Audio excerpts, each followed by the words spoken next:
¿Sí? Entonces nosotros no podemos. Viene el profeta, perdón, me voy a poner nombres. Viene el profeta nigeriano T.B. Joshua. Yo tengo que primero examinar su doctrina. Antes de a ver qué hace Dios y voy a ir a ver qué hace, tengo que examinar primero su doctrina. No conozco su doctrina, no voy. Eso Jesucristo nos lo advierte en Mateo 24 también, cuando habla de los últimos tiempos y dice: vendrán falsos profetas, falsos maestros, falsos cristos, y la recomendación del Señor es: no vayas, no vayas a donde están ellos, porque nos contaminamos, obvio. Sí. Porque es una, por ejemplo, lo que tú comentabas, la lectura a los muertos, pues no nos contamina porque rapidito le decimos que no, pero una doctrina que parece que es verdadera porque está combinada con verdades. No, pero si yo agarro y le digo, a ver, me interesa, quiero ver qué están leyendo y cómo es esto, o sea, aunque sea por pura curiosidad, me estoy contaminando. Sí, también. Estoy cayendo en eso que no debe de ser. Sí. Ahora, la doctrina falsa es más peligrosa cuando más contenido de verdad trae. Claro, pues sí, porque la mastica es el anzuelo. Hay personas, hay veces que hablan de milagros, hablan de milagros y milagros y milagros, y te vendo esto porque te vas a dar, te voy a dar esto porque vas a tener dinero. Pare de sufrir. Pare de mentir, yo le digo.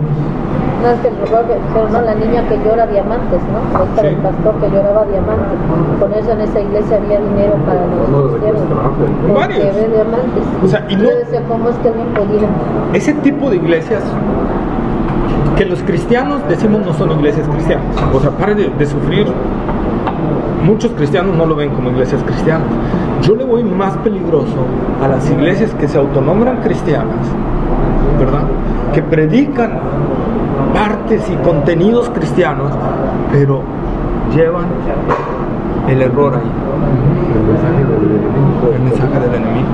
Y entre más cubierto esté, es como cuando nos dan un rico y delicioso chocolate, ¿verdad? Y por dentro tiene ese aroma.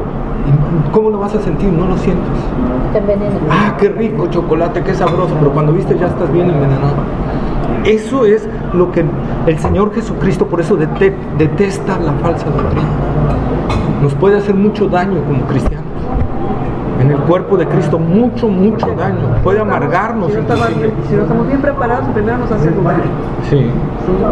Y obviamente cuando estamos bien preparados, todo ser humano por naturaleza prefiere escuchar las cosas que convienen, no las que son. Pero yo digo, ahí hay que tener una buena visión. Pues como dije, como si fuera un pastel de chocolate, tú puedes ir engañado y darte cuenta cuando estés tarde o después del primer bocado, ¿no? Tienes que tener muy buena visión o darte cuenta así. Muy buenos conocimientos. Pero por eso dice el salmista en el Salmo 119, versículo 105: lámpara es a mis pies tu palabra y lumbrera mi camino. Por eso tenemos que estar escudriñando la palabra de Dios, porque ella nos va a ayudar a conocer. Si tú te estás alimentando, si tú te estás alimentando de la palabra, el Espíritu Santo te va a ayudar en ese momento. Yo les digo, yo recuerdo cuando andaba metido en unas doctrinas de eso de las maldiciones generacionales y todo eso cosa, y yo iba caminando en el bulevar un día, me acuerdo, venía de unos bautizos, y ese texto a mí me impactó. Yo ni siquiera venía meditando, yo venía hablando con el Señor y de repente vino un texto acá, algo así, algo que resonó y dice: el que está en Cristo es nueva criatura, las cosas viejas pasaron, he aquí todas son hechas nuevas. Entonces cuando de repente yo hasta me paré, hasta sentí como que me paró ese texto y dije: ¿cómo? El que está en Cristo es nueva criatura, las cosas viejas pasaron, todo fue hecho nuevo. Entonces ¿de dónde parte la maldición generacional? Si ya todo fue hecho nuevo, ¿dónde quedaron las maldiciones? Y empecé y dije: Señor, ¿qué estaba yo enseñando? ¿Verdad? Pero si nosotros nos nutrimos de la palabra, pero si nosotros no nos nutrimos de la palabra, el Espíritu Santo no nos va a advertir. ¿Qué va a traer el Espíritu Santo a tu vida si no hay alimento de la palabra? Entonces yo tengo que nutrirme de la palabra, ¿verdad? En mi corazón, dice el salmista, he guardado tus dichos para no pecar contra ti. Tengo que alimentarme y llenarme de esa palabra para que el Espíritu Santo la utilice y cuando venga el engaño, el Espíritu Santo te diga no. Porque si alguien es experto y más experto que nosotros para manejar la palabra es Satanás. Y como se los he dicho, la trató de utilizar con el mismo Jesús. Escrito está, ¿verdad? Pero el Señor le dijo, escrito está también, ¿sí? Y el Señor siempre utilizó la palabra para la tentación. Por eso nosotros tenemos que alimentarnos y metérnosla y buscar memorizarla inclusive. ¿Para qué? Para que el Espíritu Santo, en el momento que venga el enemigo, levante la espada. Que es la única arma que tenemos para protegernos.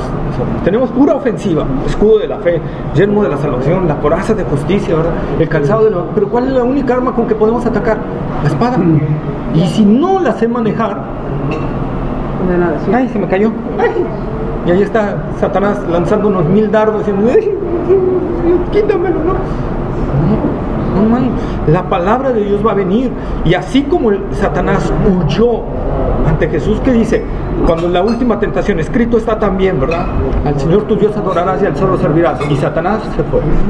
Ya cuando acaba el tiempo que Dios le da a Satanás para tentarnos, se va. Pero si yo no sé la palabra, si Jesús, imagínense a Jesús diciendo, ay, ¿qué le respondo? ¿Qué le respondo? Pues Jesús, Satanás, yo soy Dios, quítate ya. El mismo Señor Jesucristo se alimentaba de la palabra. ¿Qué dice la palabra del Señor? Que el Señor crecía en gracia y en conocimiento para con Dios y con los hombres. Él iba conociendo, iba examinando también las Escrituras. A pesar de que Él, en su divinidad, se sabía las mismas Escrituras, pero en su humanidad tenía que alimentarse de esas Escrituras. ¿Qué ibas a decir? Es que dije... gracias. Entonces, nosotros tenemos que ver esa cualidad y es lo que nos va a ayudar. Entonces no debemos de permitir, hermanos, ni un gramo. Dice la palabra del Señor, un poco de levadura echa a perder toda la masa, leuda toda la masa. No se necesita mucho, se necesita un poquito. Entonces, algo que no esté bien, hermanos, no lo podemos permitir. Tenemos que estar bien fundamentados en la palabra del Señor. Y esto le doy especial énfasis porque estamos viviendo tiempos muy, muy peligrosos, donde el engaño está muy fuerte.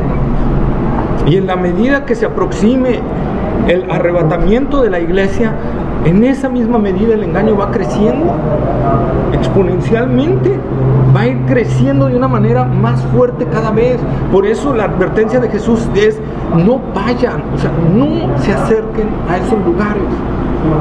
Es una advertencia seria del Señor, porque yo pudiera decir, no, pues yo conozco perfectamente la palabra del Señor, yo sí puedo ir, sí, pero mi mente es mucho menos sabia ante el engaño del enemigo. El enemigo es más poderoso que yo en cuanto a mentalidad, y en una de esas me puede lanzar una y yo agarrarla, y voy a andar naufragando en esa doctrina, en esa duda.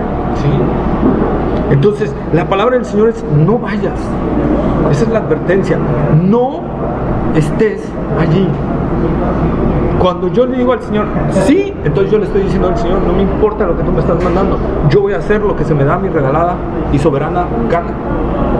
Entonces esa es la advertencia del Señor: no vayas, no te expongas ante el engaño. Si los ángeles, que son mayores que nosotros en sabiduría y poder, fueron engañados por Satanás, porque ellos son los principados, las potestades, las huestes que hay del enemigo. Ese es el ejército de Satanás, los ángeles que logró engañar. Y si fueron engañados, que veían a Dios cara a cara, que adoraban a Dios todos los días, y los logró engañar a ellos, ¿cómo no nos va a engañar a nosotros? Por eso tenemos que estar aferrados a la palabra, en comunión con el Señor, porque el único que nos puede librar del engaño del maligno es el Señor. Y si yo obedezco a lo que el Señor me dice, de estar en una vida en comunión con Él a través de la oración y del estudio de su palabra, el Señor va a cumplir su palabra, que Él es nuestro pastor y Él nos cuida del maligno. El que es de Dios, Dios lo guarda y el maligno no le toca. Entonces, eso es algo. ¿Sí? No debo de ser una oveja que se aleje de su pastor. Y hablo del pastor del Señor, no de yo, sino del Señor, que se aleje para ver qué tanto puede acercarse al enemigo sin sufrir un daño. Porque en una de esas, el león ese me va a tirar un garrazo y me va a lastimar muy feo. Y el pastor va a venir a defenderme. Sí, el Señor va a venir a defendernos y a quitarnos, pero el golpazo ya me lo llevé. El arañazo, las lastimadas, las heridas, ya me las llevé y tengo que ser sanado. Y eso es lo que el Señor nos advierte. ¿Para qué vas? Te van a lastimar. Gente, ¿verdad? No anteponer, hermanos, porque mucha gente dice, es que lo principal es el amor, hermanos. Parecemos cristianos hippies. Peace and love. Lo importante es el amor y la paz, ¿verdad? Podemos llevarnos y convivir con hermanos de diferentes doctrinas, no importa qué tan transgiversadas las tengan, porque lo importante es que haya amor y paz y unidad. No es cierto, hermanos, perdónenme, pero no es cierto. Ustedes examinen las Escrituras y vean que nunca hubo paz entre la verdad y la mentira, nunca. ¿Sí? Cuando los falsos profetas desde el Antiguo Testamento venían, los verdaderos profetas chocaban con ellos. No hay armonía. Y en el Nuevo Testamento, ¿cuántos choques no tuvieron Jesús y los fariseos? ¿Cuántos choques no tuvo Pablo con los judaizantes? ¿Cuántos choques no tuvo Juan con los gnósticos? No podemos tolerar. La palabra del Señor nos enseña, la verdad con la mentira no se llevan y no puede hacer que se lleven. El amor verdadero no se goza, dice la palabra de Dios, el amor verdadero se goza en la verdad. Es donde se goza el amor verdadero, no en la mentira, no en el engaño, no en la falsedad. Yo no puedo abrazar, por ejemplo, a un líder que sé que está enseñando mal, con tal de que haya unidad en la iglesia. Eso es equivocado totalmente. No puedo hacerlo. Le estoy diciendo en pocas palabras, estás bien, sigue así. No puedo.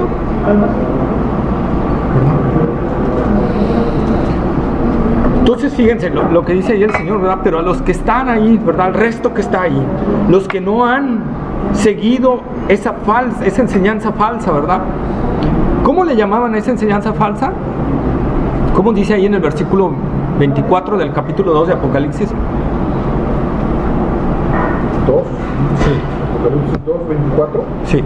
Dice, pero vosotros y a los demás que están en Tiatira, a cuantos no tienen esa doctrina y no han conocido lo que ellos llaman las profundidades de Satanás, yo os digo, no os impondré otra carga.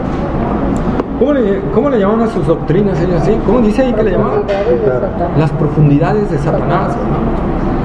¿A qué se refiere ahí el Señor Jesucristo con las profundidades de Satanás? Bueno, ahí puede ser a dos cosas. Uno, a la gente que cree tener revelaciones que no son respaldadas por la Escritura. Gente que Dios me reveló algo nuevo. Hermanos, Dios me reveló algo nuevo, una nueva doctrina. Ya cuando le digan eso, hermanos, ya desde ahí, ahora sí, voy a tomar ese dicho mundano, aléjate inmediatamente, cuéntaselo a quien más confianza le tengas, ¿no? En pocas palabras, cuando nosotros veamos eso, tenemos que salir disparados de ese lugar. Es que Dios me dio una revelación nueva, algo que no había sido revelado antes. Huye. Hay mucha esa tendencia, ¿verdad? Sí. Y que dicen eso los pastores ahí. Sí. Y al final, casi esa revelación nueva termina en algo bueno para ellos. Pero bueno, nada más analícenlo y van a ver que termina en algo bueno para ellos, para el que tiene la revelación, ¿verdad? Entonces, cuando nosotros, bueno, Jenny, bienvenida. Entonces, esas personas que asumen tener un conocimiento espiritual más profundo de Dios, pero en realidad rechazan las Escrituras, han adquirido las profundidades de Satanás. Esa es una de las interpretaciones que le podemos dar a eso. Otra de las interpretaciones es esas personas que se metieron a estar indagando cosas acerca de qué tanto podían hacer para convivir con el mundo sin dañarse. ¿Hasta qué punto puedo? A ver, voy a examinar. ¿Hasta qué punto puedo convivir con el mundo? Puedo adentrarme y meterme. Voy a ir examinando, voy a ir viéndolo, ir metiéndome. A ver hasta dónde puedo llegar sin dañar mi cristianismo. Ese es un punto que la palabra de Dios nos advierte. Eso es ir metiéndonos, ¿verdad? O el tercer punto es que va muy pegado con el segundo, va muy junto, pero es otro punto. Es como Adán y Eva. Las profundidades de Satanás es la posición que tomaron Adán y Eva. ¿Cómo los engañó Satanás? ¿Cuál fue el engaño de Satanás? Pensando que iban a ser como él, como Dios. Como Dios. Sí. ¿Sabiendo qué? Sabiendo dos cosas. ¿Sabiendo qué? Lo bueno y lo malo. Lo bueno y lo malo, el bien y el mal. Entonces estas gentes, ¿verdad?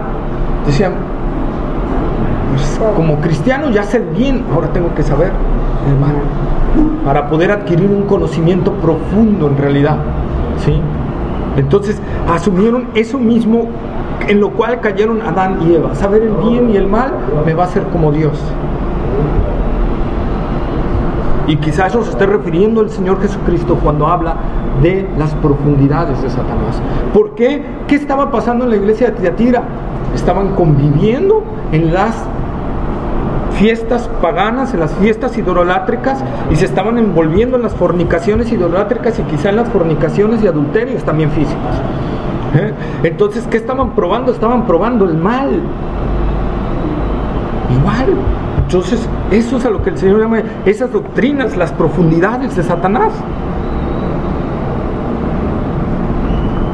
Y el Señor les dice a los de Tiatira, ¿verdad? Los que no han seguido esas enseñanzas, los que no se han contaminado de ellas, ¿qué les dice el Señor? Que retengan, retén lo que tienes. O sea, que lo agarren con mucha fuerza, que se agarren fuertemente de lo que tienen. Retén lo que tienes. Lo único que te voy a pedir es que retengas lo que tienes.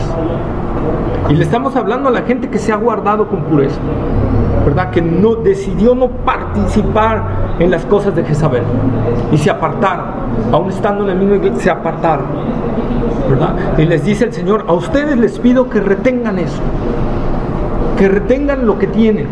¿Qué tenían la iglesia de Tiatira? ¿Qué vimos al principio? Tenía 4 cosas que el Señor elogiaba de ellas. ¿Qué era? A ver, acuérdense.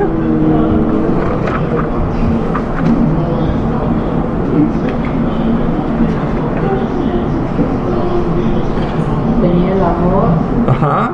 tenía la fidelidad, Ajá. y la paciencia. Así es, ¿verdad? Tenía esas 4 cosas. Eso les dice el Señor: reténlo. Y también el que te apartes de la doctrina esa. Retén eso, sigue teniéndolo, mantente firme, no desmayes. La Escritura varias veces nos habla acerca de retener, nos habla acerca de estar reteniendo. Por ejemplo, Hebreos capítulo 3. Hebreos capítulo 3, versículos 6 y 13. Hebreos capítulo 3, versículos 6 y 13. Hebreos 3. Sí, 6 y 13. Y 13. Sí. Solamente 2. Sí. Hebreos 3, 6, 13. ¿Ya están, hermanos? El Hebreos 3, 6 dice: pero Cristo, como hijo sobre su casa, la cual casa somos nosotros si retenemos firme hasta el fin la confianza y el gloriarnos en la esperanza. Y Hebreos 3:13 dice: antes exhortaos los unos a los otros cada día, entre tanto que se dice hoy, para que ninguno de vosotros se endurezca por el engaño del pecado. 14 también, por favor. Dice, el 14 dice: porque somos hechos participantes de Cristo, con tal que retengamos firme hasta el fin de nuestra confianza del principio. Él nos está diciendo retén, ¿verdad? O sea, agárrate con fuerza, ¿sí? Apocalipsis capítulo 3, versículo 11. Apocalipsis 3. Sí.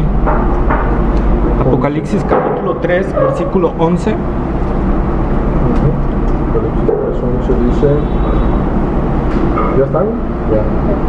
Dice: he aquí, yo vengo pronto, retén lo que tienes para que ninguno tome tu corona. Sí. Fíjense, retén otra vez, agárralo con fuerza, retén lo que tienes. El Señor, varias veces la Escritura, inclusive, ¿verdad?, para el liderazgo dentro de la iglesia es necesario retener la sana doctrina. Tito capítulo 1, versículo 9. Sí. Apocalipsis 3, 11.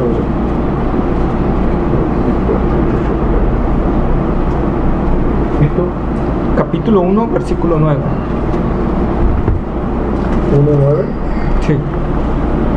Tito 1:9. ¿Ya están? Dice: retenedor de la palabra fiel, tal como ha sido enseñada, para que también pueda exhortar con sana enseñanza y convencer a los que contradicen. ¿Sí? Entonces ahí está, y ese capítulo 1 está hablando del liderazgo en la iglesia, ¿verdad?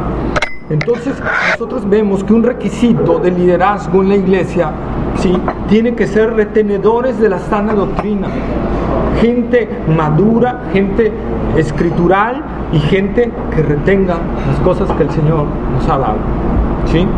No es solo para los líderes, también es para toda gente. Segunda de Timoteo capítulo 1, versículo 13 y 14. Segunda de Timoteo capítulo 1, versículos 13 y 14. Segunda de Timoteo Capítulo 1, versículos 13 y 14. 13 y 14.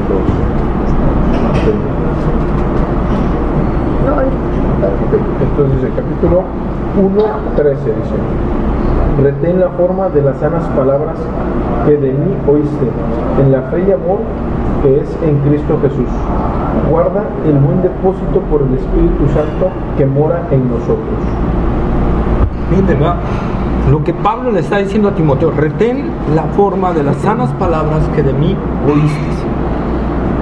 El Señor nos manda vez tras vez a retener. Pablo, hablándole a la iglesia de Tesalónica, le vuelve a decir lo mismo. Segunda de Tesalonicenses capítulo 2, versículo 14 al 17. Segunda de Tesalonicenses. Ajá. Sí. Segunda De Tesalonicenses capítulo 2, versículo 14 al 17. 2 del 14 al 17. En segunda, capítulo, versículo 14 dice: a lo cual os llamó mediante nuestro evangelio para alcanzar la gloria de nuestro Señor Jesucristo. Así que, hermanos, estad firmes y retened la doctrina que habéis aprendido, sea por palabra o por carta nuestra. Y el mismo Jesucristo, Señor nuestro y Dios nuestro Padre, el cual nos amó y nos dio consolación eterna y buena esperanza por gracia, conforte vuestros corazones, conforte vuestros corazones y os confirme en toda buena palabra y obra. Sí, ¿no? La iglesia de Tesalónica, retén la sana doctrina, retén la verdad. A la iglesia de Corinto, primera de Corintios capítulo 11, versículo 2. Primera de Corintios capítulo 11, versículo 2. Primera de Corintios 11, 2. 11, 2. Primera de Corintios 11, 2. Os alabo, hermanos, porque en todo os acordáis de mí y retenéis las instrucciones tal como os las entregué. ¿Se va? ¿Por qué alababa Pablo a la iglesia de Corinto? Porque retenían las instrucciones tal como él las entregó. El retener la sana doctrina es importante, hermanos. 1 de Corintios capítulo 15, versículo 1 y 2. 1 de Corintios Capítulo 15, versículo 1 y 2. 1 y 2. Dice: además os declaro, hermanos, el evangelio que os he predicado, el cual también recibisteis, en el cual también preservaréis, por el cual asimismo, si retenéis la palabra que os he predicado, sois salvos, si no creísteis en vano. Fíjense, va. Dice, en el cual también perseveráis, o sea, en ese evangelio verdadero, perseverar, ¿sí? Ahora viene algo importante que algunos lo tuercen y creen que por eso se pierde la salvación. Dice, por el cual asimismo, si retenéis la palabra que os he predicado, sois salvos, si no creíste en vano. Ya ves, se puede perder la salvación. No. Lo que Pablo está diciendo aquí es que un cristiano verdadero busca retener la palabra de verdad, busca retener la doctrina sana, busca retener la palabra del Señor, la verdad, ¿sí? El que no busca retener la verdad es que en realidad nunca creyó en Jesucristo. Por lo tanto no es salvo. Por lo tanto no es salvo. Y tarde o temprano se va a desviar. Como dice el apóstol Juan, que no traje la cita aquí, ¿verdad? Pero dice, salieron de nosotros porque no eran de nosotros. Porque si hubieran sido de nosotros, hubieran permanecido. Y ahí está otra vez la palabra permanecer, retener, estar ahí, ¿sí? ¿Cómo se demuestra alguien que en verdad no ha nacido de nuevo? Porque tarde o temprano se va. Y lo ves andar en diversas doctrinas y en mil rollos. Es alguien que no retiene la palabra de verdad. Puede haber un pequeño desliz de un cristiano y de repente extraviarse en doctrinas erróneas, sí, pero tarde o temprano el Señor lo va a sacar y regresa. Pero alguien que no regresa y empieza a enseñar esas falsas doctrinas, es que en realidad no le amaneció. En realidad la vida de Cristo no está en él, ¿sí? Ahora, hermano, aquí también en este pasaje de Apocalipsis capítulo 2 versículo 24, no solo vemos que el Señor nos manda a retener, también podemos ver que el Señor siempre preserva un remanente. Siempre preserva un remanente. Los hermanos que se aislaron en Tiatira de esta doctrina errónea de Jezabel, es porque Dios los había guardado de esa doctrina. Como yo les dije, lo único que nos libra en verdad de las doctrinas engañosas de Satanás es Dios. Y aquí en Tiatira, Dios es el que puso ese remanente. Fíjense, vamos a ver como en el caso de Israel, Romanos capítulo 11, versículos 2 al 6. Romanos capítulo 11, versículos 2 al 6.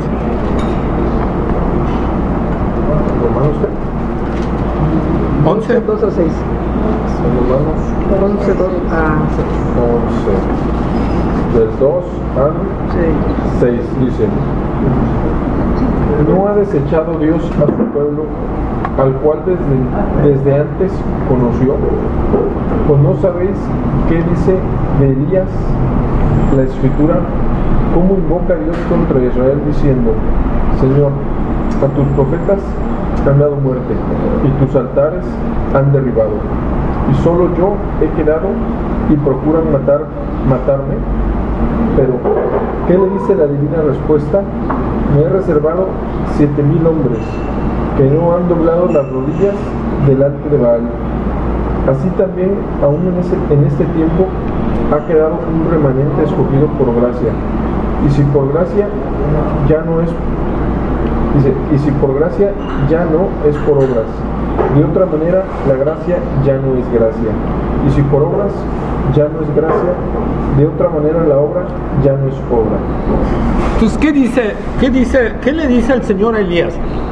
Me he reservado, no se han reservado, me he reservado 7,000 rodillas que no se han doblado ante Baal. El Señor se reservó ese remanente, ¿para qué? Para levantar otra vez su pueblo, ¿no? Bueno, una causa es mantener a su pueblo. La causa más fuerte es para no destruir a su pueblo.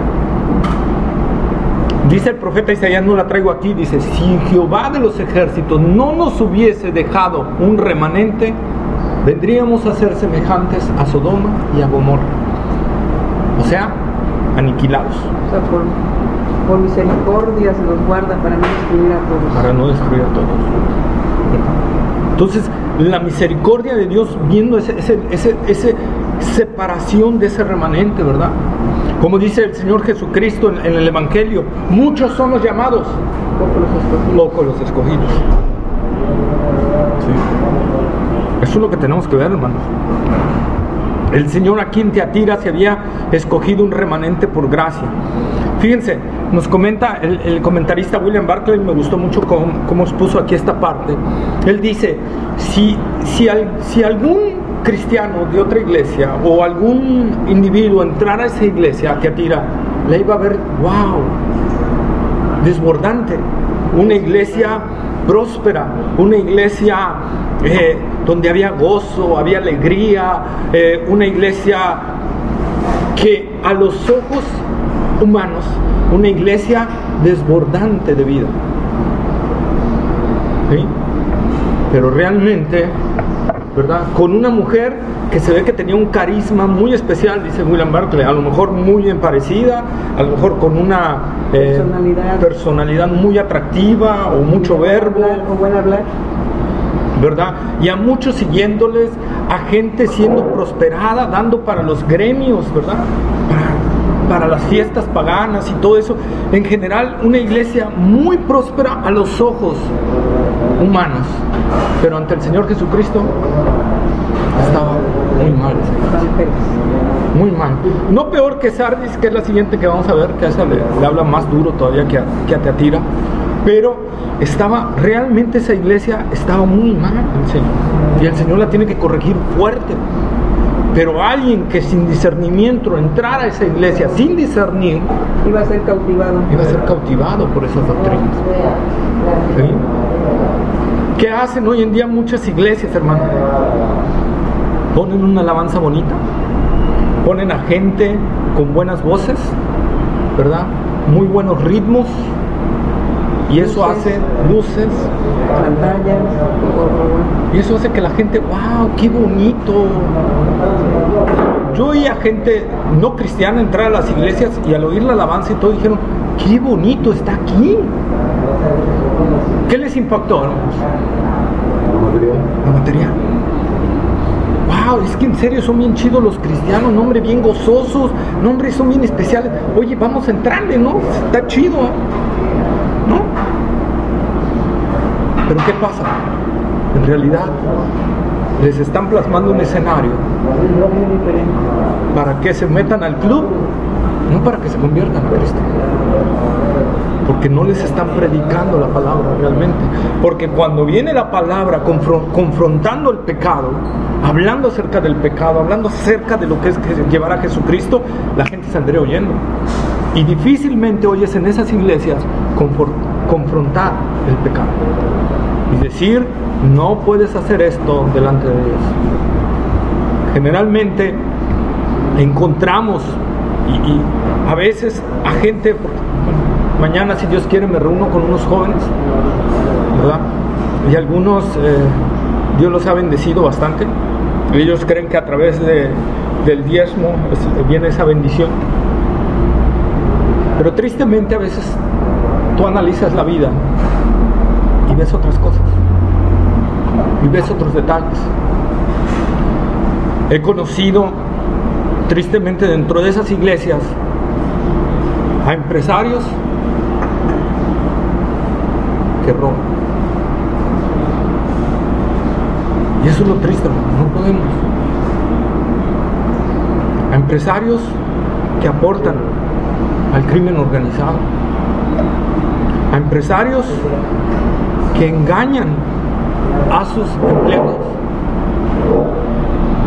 a empresarios que mienten. Decía por ahí un pastor, ¿verdad?, que había un anciano ahí que pusieron por la cantidad de diezmo que daban en una iglesia, ¿verdad?, y lo pusieron casi por arriba de todos los ancianos, ¿no? Nada más a excepción abajito del pastor, ¿verdad?, porque ante el pastor pues, siempre el pastor va a estar arriba, ¿no?, ante estas iglesias. Pero todo el mundo conocía que esa persona no, su negocio no estaba bien, era correcto, era incorrecto, no reportaba lo que vendía realmente. Si vendía 100,000 pesos ante Hacienda, reportaba 50. Y eso estamos haciendo mal ante el Señor, porque eso es una mentira. Ante los empleados, ante el IMSS, reportaba que les pagaba el mínimo, cuando no les estaba pagando el mínimo. Entonces, nosotros, todos esos detalles, y eran, ese empresario tiene varios negocios aquí en Veracruz, bastantes, prosperó bastante. Y son cristianos. ¿Sí? Entonces, y eso, esa prosperidad les ha dado poder en esa iglesia. Qué triste es eso. No podemos nosotros mentir ante el Señor. Yo debo de hablar siempre, el cristiano siempre debe procurar y debe hacer hablar verdad, que su distintivo sea la verdad. Y esta iglesia Tiatira tenía un desbordante vida aparentemente, pero por dentro estaba podrida, como una manzana que se ve bien rica por afuera, la partes y por dentro está llena de gusanos. Así estaba Tiatira. Y nosotros tenemos que tener mucho cuidado que eso no esté afectando igual nuestra vida, hermano, porque todos estamos sujetos al pecado. Por eso dice el Señor, el que diga estar firme, mire que no caiga, porque todos estamos sujetos a ese detalle y tenemos realmente que hablar y hacer lo que es verdad, lo que es correcto, lo que está bien.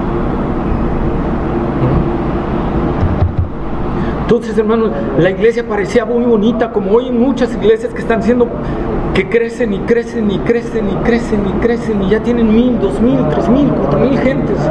Y tú dices, wow, esa iglesia está llena de vida. Pero vas, analizas su doctrina y tú dices, algo no está bien aquí. Algo no está bien aquí. ¿Por qué entonces se reúnen tantos? Porque les atrae lo que les están predicando. Pero no los están confrontando con su pecado para que puedan crecer en Cristo Jesús. Cuando no somos confrontados no vamos a crecer, hermanos. Necesitamos ser confrontados con nuestro pecado. Necesitamos por eso ir a la palabra vez tras vez y decirle al Señor, como el salmista David, Señor, líbrame de los pecados que me son. ¿Que me son qué, hermanos? Ocultos. O sea, pecados que yo estoy cometiendo que ni me estoy dando cuenta que los estoy cometiendo. Líbrame de eso, Señor. Porque de los que me doy cuenta, de esos me tengo que arrepentir yo. Pero de los que no me doy cuenta, mi problema es de los que no me doy cuenta. Mi problema es aquellos que estoy haciendo y no me estoy dando cuenta que los estoy haciendo. Grave es hacer un pecado deliberadamente, ya vimos lo que trae eso, consecuencias. Pero librarnos de aquellos pecados que nos están pidiendo en crecer espiritualmente, gozar más de la presencia del Señor, gozar más de su palabra, deleitarnos en la palabra del Señor. Algo que nos está impidiendo encontrar esa delicia en la palabra del Señor son el pecado. Y a veces los pecados ocultos, que no nos estamos dando cuenta de lo que estamos haciendo.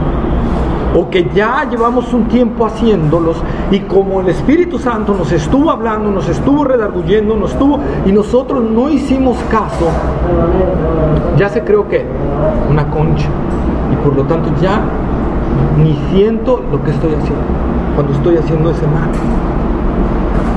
Entonces yo tengo que pedirle al Señor, líbrame un beso, líbrame, Señor.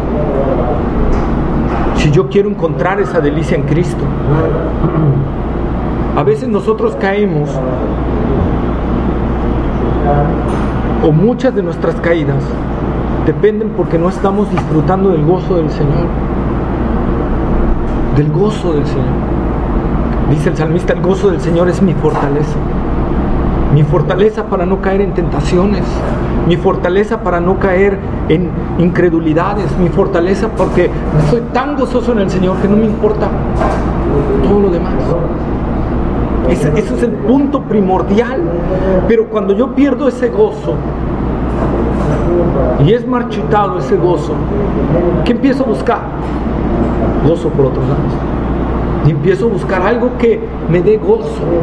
Inconscientemente lo buscamos. Por eso mucha gente, muchos cristianos hoy los ves metidos en la pornografía, los ves metidos en otros detalles que no les conviene hacerlo y les va a causar mal. ¿Pero por qué? Porque perdieron el gozo del Señor. Su pecado les hizo perder ese gozo. ¿Por qué hoy no estás disfrutando? Y nos debemos de hacer esa pregunta. ¿Por qué no estamos disfrutando de ese gozo que el Señor nos ha prometido? ¿Acaso no dijo el Señor que la vida de Él dentro de nosotros serían como ríos de agua viva dentro de nosotros? ¿Estás sintiendo ese gozo dentro de ti? Esos ríos de agua viva desbordándose en ti. Si no los estamos sintiendo, hermanos, es que hay pecado en nosotros, que ha contristado al Espíritu Santo y que tenemos que arrepentirnos. Porque la vida de un cristiano espiritual, la vida de un cristiano tiene que ser una vida que se vea, que fluya el gozo del Señor, ¿verdad? Si el gozo del Señor debe de ser algo primordial. Por eso la iglesia primitiva tenía tanto reconocimiento aún de los que no se convertían. Dice, ¿verdad? Reconocían que Dios estaba con ellos. ¿Pero qué hacían reconocer que Dios estaba con ellos? La unidad, el amor, el gozo que había entre ellos. ¿Sí? Pero a veces no encontramos esa delicia. Venimos a escuchar la palabra, o cuando agarramos la Biblia la debemos de agarrar con una delicia, con un gozo, como lo que es, ¿verdad? ¿Y por qué ya no lo hemos agarrado con gozo? Hay algo que está mal. Yo he visto unos videos de cómo han entregado Biblias recién traducidas a lenguajes que no se habían traducido, ¿verdad? Y cómo las agarran esas gentes, esos cristianos que les llega la escritura, que nunca la habían tenido traducida en su idioma, y hasta lloran cuando la agarran. Y nosotros, que tiene tiempo que la tenemos traducida en nuestro idioma, no estamos hallando ese deleite en la palabra del Señor. Dice el salmista, ¿verdad?, que es una delicia su palabra, más dulce que la miel. Oh, he hallado tus dichos dulces a mi paladar. Esa es la vida de una fuente, de una vida que está rebosando en el Espíritu. Mi copa está rebosando, dice el Salmo 23, ¿verdad? Mi copa está rebosando, o sea, está saliendo, ¿verdad? Pero si no está eso, entonces es que hay algo ahí metido dentro de nosotros. Y tenemos que orar al Señor. ¿Qué es lo que hemos hecho para perder el gozo del Señor? ¿Qué es lo que hemos perdido? Porque les repito, cristianismo no es seguir nada más una doctrina. Puedes seguir toda tu vida hasta morirte la doctrina sana. La sana doctrina la puedes seguir e irte al infierno. La sana doctrina nos salva. ¿El que salva quién es? Jesús. ¿Sí? Así es. Cristo en nosotros. Eso es cristianismo. Que Cristo está en ti, y el fruto de que Cristo está en ti va a ser el gozo, la paz, el amor, y que vas a retener la sana doctrina. Esa es la verdadera cambio dentro de ti. Pero llevar la sana doctrina por sí sola no te hace salvo. Puedes cumplir todos los requisitos, puedes hasta hoy decir, ¿saben qué, hermanos? Hoy vendo mi casa, vendo mis bienes, me voy a Corea del Norte, que es el país más peligroso para el cristianismo, voy a predicar el cristianismo ahí, voy a entregar todo lo que recaudé para los pobres, me voy y voy a entregarme allá, pero tú no has nacido de nuevo, de nada va a servir. ¿Qué hagas todo eso? El punto principal es, ¿has nacido de nuevo? Entonces, si ya naciste de nuevo, bueno, ahora, ¿por qué entonces no se está manifestando el gozo del Señor en mi vida? ¿Qué está pasando que no está viendo ese gozo dentro de mí? Pablo nos advierte seriamente, no contristen al Espíritu Santo. Si nosotros contristamos al Espíritu Santo, contristamos la fuente que nos da amor, gozo, paz, paciencia, benignidad, bondad, fe, mansedumbre y templanza. Y esa es la parte, hermanos. Y dice, ya faltan 5 minutos, así que te voy a terminar. Y luego les dice el Señor, retén lo que tiene, ¿hasta cuándo? Hasta que yo venga. O en pocas palabras, reténlo todos los días hasta mi segunda venida, ¿verdad? O hasta el arrebatamiento, que seamos arrebatados de la iglesia. Retén esa doctrina hasta que yo venga. Retén tu forma de ser. Retén esa manera de obrar que tienes, ese amor, ese servicio, esa fidelidad, esa perseverancia. Reténla. Ese amor por la verdad, reténlo hasta que yo venga por ti. Hasta que Cristo venga por nosotros, hermanos. No debemos de bajar la guardia. Recordemos que estamos, hermanos, en guerra. No como la guerra de las galaxias que hacen allá, ¿verdad? Y casi parecen caballeros del zodiaco. Ahí te echo poderes y Satanás te los devuelve y tú le vuelves a echar poderes. Bueno, no. Estamos hablando que estamos en guerra espiritual. ¿En qué sentido? Que el enemigo nos está atacando. Y la palabra de Dios siempre nos habla, cuando nos habla de que el enemigo nos ataque, a nosotros nos habla de una posición defensiva. De aguantar, estar firmes, defendiendo el lugar en el que estamos, ¿verdad? Y es sostenernos. Dice, ¿verdad, Santiago? Someteos a Dios, resistid. Habla de defensivo. Resistid al diablo y huirá de vosotros. Cuando Pablo habla en Efesios capítulo 6 de la guerra espiritual, habla de lo mismo, de guardar el terreno que Dios nos ha puesto, la posición que Dios nos ha dado, y ahí estar firmes, ¿sí? Si vemos la espada que habla ahí en Efesios capítulo 6, no es la espada larga del combate, era la espada corta, defensiva. Entonces nosotros tenemos que ver ahí lo que nos habla el Señor. No podemos estarnos metiendo en luchas espirituales con un ser que nos supera a nosotros.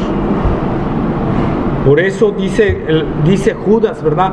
Si el arcángel Miguel, cuando contendió con Satanás por el cuerpo de Moisés, no se atrevió a pronunciar juicio de maldición, no dice que no podía, ojo, dice no se atrevió a pronunciar juicio de maldición, sino que, ¿qué le dijo Miguel a Satanás cuando estaban peleando por el cuerpo de Moisés?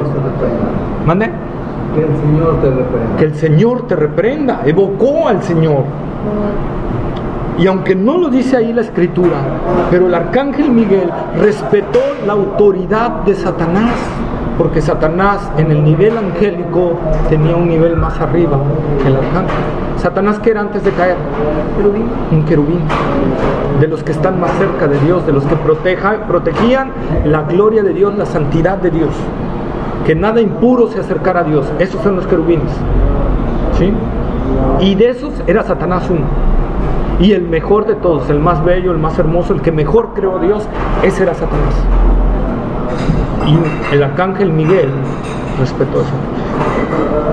Y ahora vemos nosotros aquí a hombres que empiezan a decirle a Satanás, te ato con doble nudo. Yo no sé de dónde sacan eso de que te ato, porque la Biblia nunca enseña a atar a Satanás. Nunca enseña. La única vez que la Biblia dice que Satanás es atado es cuando Dios envía a un ángel a atar a Satanás y enviarlo al abismo durante 1000 años. Y es la única. Pero no hay forma, hermanos, en que un cristiano... Alguna vez Pablo dijo, y ato a Satanás. ¿Verdad que no? No. Pedro tampoco. Juan tampoco. Mateo menos.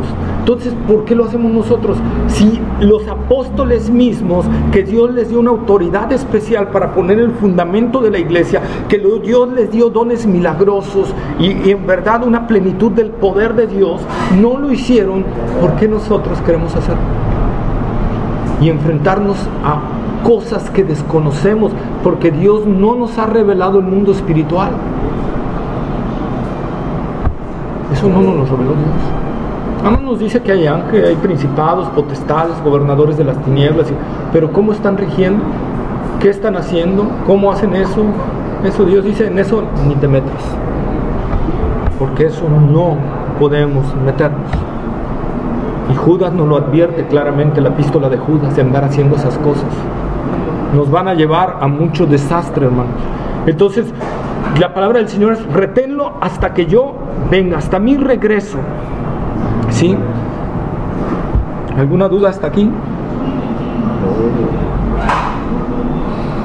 Y dice el Señor, ya para terminar el versículo 24, ¿verdad?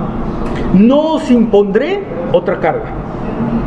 O sea, el Señor no iba a añadir otras cosas, solo que retuvieran la verdad, retuvieran la sana doctrina y que perseveraran en lo que estaban haciendo, en el amor, la fe, el servicio y la paciencia, ¿verdad? ¿Sí? Como los apóstoles también recomendaron eso, ¿verdad? A la iglesia en Hechos capítulo 15, versículos 28 y 29.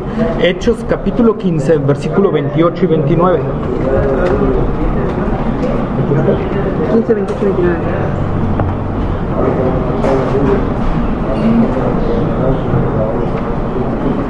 Hechos 15, 28, 29. 28 y 29. Hechos 15, 28 dice: porque ha parecido bien al Espíritu Santo y a nosotros no imponeros ninguna carga más que estas cosas necesarias, que os abstengáis de lo sacrificado a ídolos, de sangre, de ahogado y de fornicación, de las cuales cosas, si os guardareis, bien haréis, pasadlo bien. Eso, ¿eh? Precisamente lo que estaba haciendo la iglesia de Tiatira. Pero fíjense lo que dice: le ha parecido bien. ¿A quién? El Espíritu Santo. Al Espíritu Santo y a nosotros, los apóstoles. Le ha parecido bien a Dios, le ha parecido bien al Espíritu de Dios no imponeros ninguna carga a los gentiles, sino nada más que se abstengan de sangre, de fornicación y de lo sacrificado a los ídolos. Y el Señor repite esas palabras aquí: no les voy a imponer otra carga más que eso. ¿Sí? Retener la doctrina sana. No hay otra carga. Amén. Y con eso acabamos el versículo 24. Y próxima clase, la promesa para la iglesia de Tiatira, ¿verdad? La promesa. ¿Alguna pregunta, duda?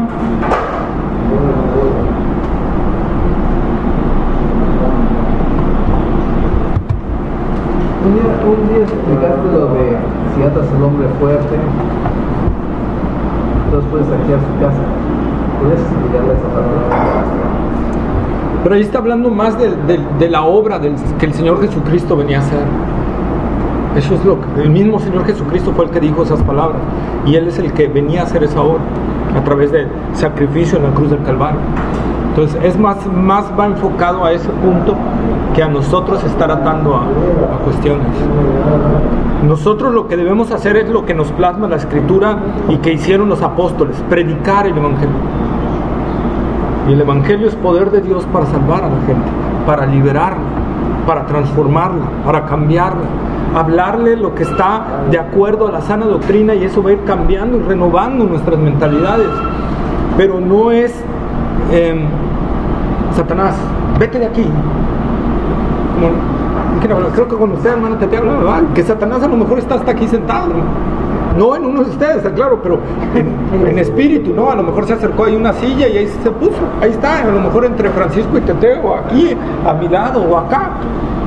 Una iglesia de sana doctrina no quiere decir que Satanás no va a entrar. Satanás se sienta en las bancas, o sus ángeles, a escuchar.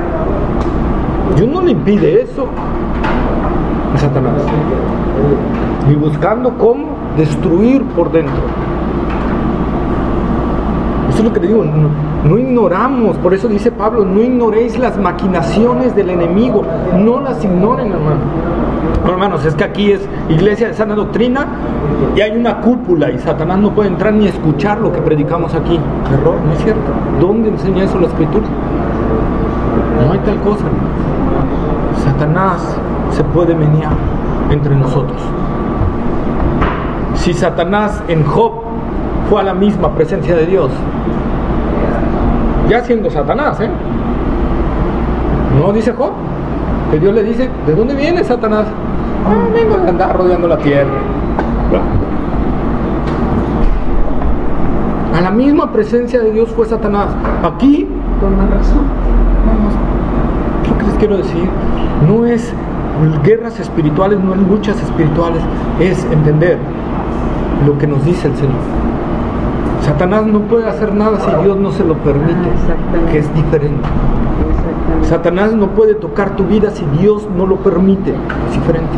Sí, porque Dios no lo permite, pero si uno lo invita. Bueno, también, ¿no? Si uno está ahí buscándole 3 pies al gato, pues Dios puede autorizar ese detalle. Y más bien a lo mejor lo haga para meter en disciplina, para una disciplina, ¿no? O sea, ¿cómo podríamos decir? Si un hermano está perseverando en un pecado, pues Dios puede en un momento determinado decirle a Satanás, es tuyo, sacúdelo. Sí, porque yo creo que antes de que él tome esa decisión, y lo hemos leído, es que Dios le da una oportunidad a él que se arrepienta. O sea, arrepiéntete de lo que estás haciendo. No quieres, bueno, entonces le doy permiso al cual que venga y te haga como quiera. Y eso está escritural, ahí está el apóstol Pablo, con el de Corintio, que tenía la mujer de su papá, ¿verdad? Estaba cohabitando con ella. Y Pablo les dijo, hermanos, exhórtenlo. ¿No se quiere? Bueno, pues no me queda otra, con la autoridad apostólica que tengo, entregar a Satanás para que aprenda a no blasfemar, a fin de que su cuerpo sea destruido, pero su alma sea salva. Entonces, claridad del cuerpo, no el alma. Sí, no el alma. Pero eso qué quiere decir? Que puede ser enfermedades crueles, duras. O sea, Satanás, imagínense a Satanás que quiere destruirte y no puede. Tiene una rabia por destruirte y no puede. Y que Dios le diga, está bien, tócalo. No va a venir Satanás y va a hacer ¡buh! ¿Verdad? ¿Verdad que no, hermanos? Sino va a venir con una furia despiadada a tratar de hacerte pedazos. Sueltas un Rottweiler, ¿no? Que quiere morder a alguien. ¿Sí? Exacto, no hay mejor ejemplificación de eso. Por eso Pablo dice, para que su cuerpo sea destruido. Por eso dice Pablo, o sea, porque Satanás va a ir con una furia sobre esa persona y la va a hacer pedazos. Satanás no es alguien que tenga un gramito de misericordia. Bueno, no, se me pasó la mano, ya lo voy a dejar así. No, es mientras yo le diga que hasta aquí, él va a tundirte lo más que pueda. Lo más que pueda hasta que Dios le dé la orden de decir, ya, déjalo en paz. ¿Verdad? Hasta ese momento. Como cuando mandó Dios al ángel de Jehová, ¿verdad? Matar del pueblo de Israel y empezó a hacer una matazón hasta que dice Dios que le dijo, ya no más, hasta ahí detente. ¿Sí? Entonces, así pasa con Satanás. Satanás va a hacer pedazos lo que Dios le permita que haga. No tiene misericordia. Por eso dice Pablo, cuiden su salvación, no dicen cuiden, dicen ocúpense en su salvación con temor y temblor. Acá, hermanos, que Dios permita que Satanás nos toque. Ay, Dios. Cuidado. Bueno, vamos a orar.